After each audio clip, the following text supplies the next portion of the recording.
संसद द्वारा सन 2005 में प्रशासन में पार्टी और कार्य के प्रति जवाबदेही को बढ़ावा देने के उद्देश्य से एक ऐसा विधेयक पारित किया गया जो 12 अक्टूबर 2005 से लागू हुआ है। यह अधिनियम देश के सभी सुरक्षा संगठनों पर लागू नहीं होता है।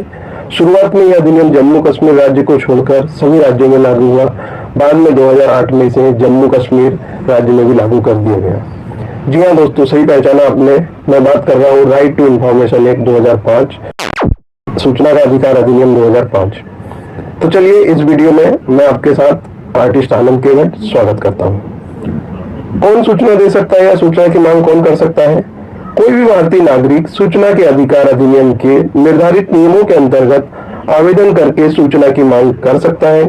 यद्यपि सूचना प्राप्त करने का मूल अधिकार नहीं है, फिर भी इस कानून बनने के उपरांत भी सूचना देने के लिए प्रशासन को बाध्य किया गया है।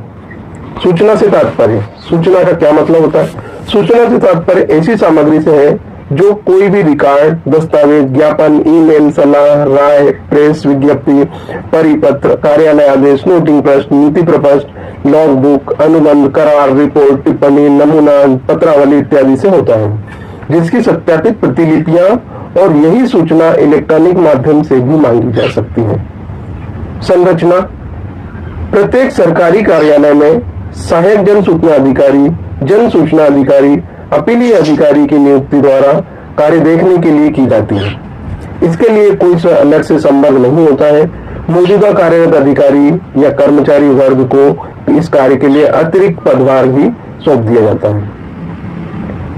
प्रक्रिया समझ लेते हैं कि क्या होता है। आरटीआई के निर्धारित नियमों में अंतर्गत सूचना प्राप्त करने के लिए कोई भी भारतीय नागरिक जन सूचना अधिकारी को हिंदी, अंग्रेजी या क्षेत्रीय भाषा में लिखित अथवा इलेक्ट्रॉनिक माध्यम से आवेदन करके निर्धारित फीस जमा कराते हुए सूचना की मांग कर सकता है।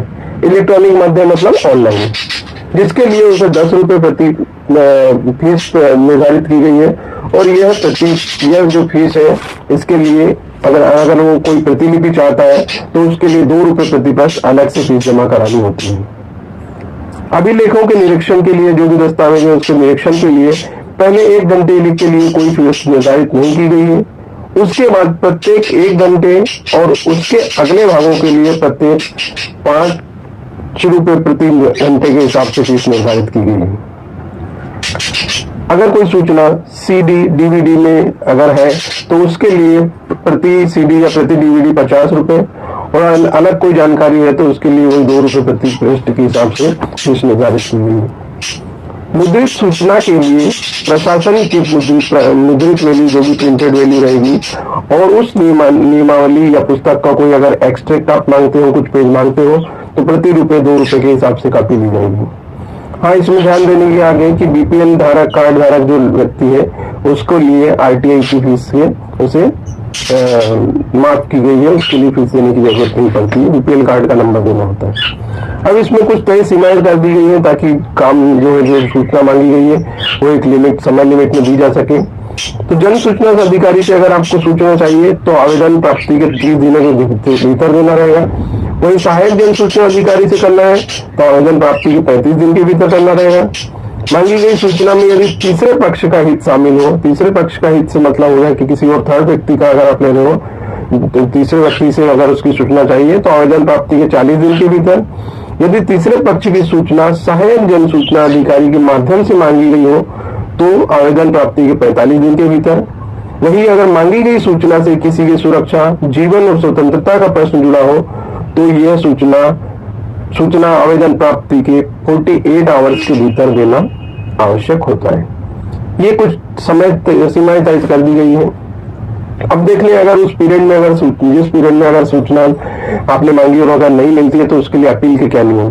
तो अपील के नियम के लिए देखा जाएगा कि समय सीमा में सूचना उपलब्ध नहीं होने पर या उपलब्ध कराई गई सूचना से अगर आप संतुष्ट नहीं हो तो जन सूचना अधिकारी द्वारा उपलब्ध कराई गई सूचना प्राप्ति के 30 दिन के भीतर अपीली अधिकारी को अपील प्रस्तुत की जा सकती है।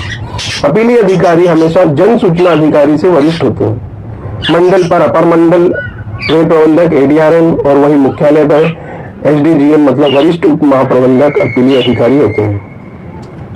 दूसरी अपील, अपीली अधिकारी के निर्णय के विरुद्ध या निर्णय से सहमत नहीं होने पर इसकी प्राप्ति के 90 दिन के भीतर दूसरी अपील केंद्रीय आयुक्त मतलब CVC जो होते हैं राज्य सूचना आयोग को प्रस्तुत की जा सकती है, जिसका निपटारा 30 दिनों के भीतर किया जाना अनिवार्य है और आयोग का निर्णय सभी के लिए मानना बाध्य होता है। तो इसमें देख लेते हैं दोस्तों, 30 दिन का तो नॉर्मल समय है, उसके बाद 30 दिन का अपील का समय है। अगर उसमें भी आप संतुष्ट नहीं है तो अपील के रिप्लाई आने के 90 डेज के भीतर आप जो है दूसरी अपील कर सकते हैं। मामले जिनके बारे में सूचना नहीं दी जा सकती है, मतलब आप अपनी उसके बारे में सूचना नहीं मांग सकते हो या मांगते हुए तो उसकी सूचना नहीं दी जाएगी। अब इनको समझ लेते हैं। ऐसी सूचनाएं जो दुष्प्रेरण से प्रेरित होकर मांगी गई है।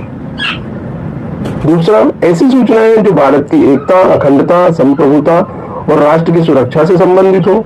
तीसरा, ऐसी सूचनाएं जिसने उपलब्ध कराए जाने से विदेशियों के साथ मैत्रीपूर्ण संबंधों पर प्रतिकूल प्रभाव पड़ता हो, या ऐसी सूचनाएं जिसके उपलब्ध कराए जाने से न्यायालय के आदेशों की अवहेलना होती हो, या ऐसी सूचनाएं जिससे किसी व्यक्ति को अवैध या गैरकानूनी लाभ प्राप्त हो, या ऐसी सूचनाएं जिसके उपलब्ध कराने से गोपनीयता भंग होती हो, ऐसी सूचनाएं जिसके उपलब्ध कराने से जीवन और सुरक्षा को खतरा हो।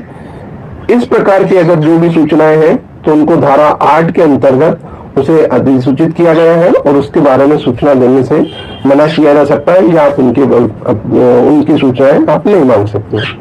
कार्रवाई, अगर सूचना देने से मना करते हैं उसके लिए क्या कार्रवाई कर सकते हैं, तो सूचना देने से मना करने पर या समय पर सूचना उपलब्ध नहीं कराने पर या गलत या अधूरी सूचना उपलब्ध कराने पर या फिर गुमराह करने वाली सूचना उपलब्ध कराने पर आयोग द्वारा 250 रुपए प्रतिदिन या अधिकतम 25,000 रुपए तक का जुर्माना लगाया जा सकता है।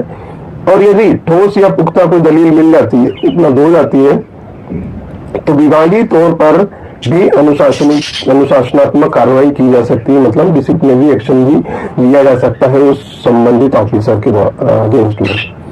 तो ये था दोस्तों RTI एक्ट के बारे में। जहां तक है जो एग्जाम पॉइंट ऑफ व्यू से मेन चीजें हैं वो इसमें कवर हो ही गई है। बाकी अगर पूरा RTI एक्ट पढ़ेंगे तो काफी लंबा है, ये उसका मैंने लिस्ट निकाल के आप लोगों के सामने प्रस्तुत किया। अगर वीडियो पसंद आती है तो लाइक शेयर सब्सक्राइब करें।